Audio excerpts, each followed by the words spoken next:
పాపం ప్రతాప్ తేజరీ ఇంట్లో మాట్లాడిన దానికి నా మీద మీరు పెట్టే టైటిల్కి ఏమైనా సంబంధం ఉందా అన్న? ఏంటో అన్న అన్నా, నా గురించి రాయండి. ఏడ్చేవాడు ఎవడో లేడు. మా అమ్మకి ఆవిడ పెద్ద బాధపడదు, ఎందుకంటే ఎవరైనా ఆవిడకి యూట్యూబ్ లింక్ పంపిస్తే ఓపెన్ చేయడం రాస్తారు ఆవిడకి.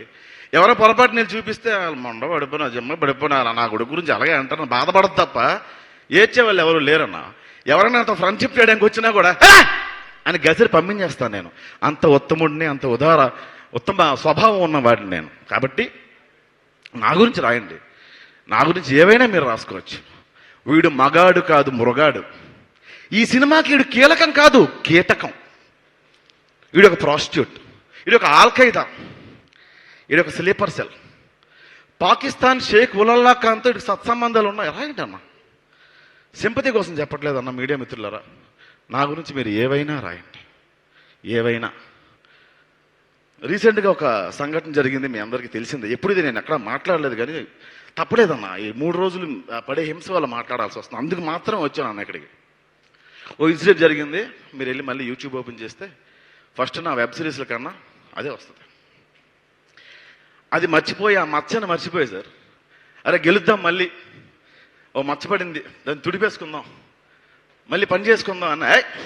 బొంగు మర్చిపోతావు నువ్వు, మేము గుర్తు చేస్తాం అని గుర్తు చేస్తున్నారన్న. మీరు నా పేరెంట్స్ పేర్లు మార్చేశారు. థ్యాంక్ యూ ఇంకో ఫ్యామిలీ నాకు ఇచ్చినందుకు, ఇంకో పేరెంట్స్ నాకు ఇచ్చినందుకు. నా గురించి మీరు ఏవైనా రాసుకోండి అన్న. సింపతి కోసం, అది గెయిన్ చేయడం కోసం ఖచ్చితంగా నేను చెప్పట్లేదు. నా గురించి రాయండి. ప్రాస్టిట్యూట్ అని రాయండి, నేను డబ్బులకి వెళ్తానని రాయండి అన్న. ఎనీథింగ్ రాయండి, నాకేం పర్లేదు.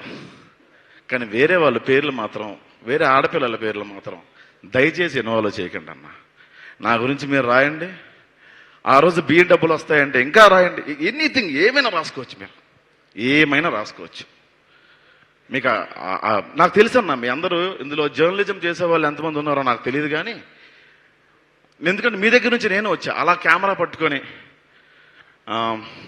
ఇలా వీడియోలు కవర్ చేసుకుంటూ, షార్ట్ ఫిల్మ్లు చేసుకుంటూ, సినిమాలో రాస్తే నాకు క్యారెక్టర్ ఇవ్వకపోతే నేను సీరియల్లోకి వెళ్ళి రాసుకున్నాను అన్న.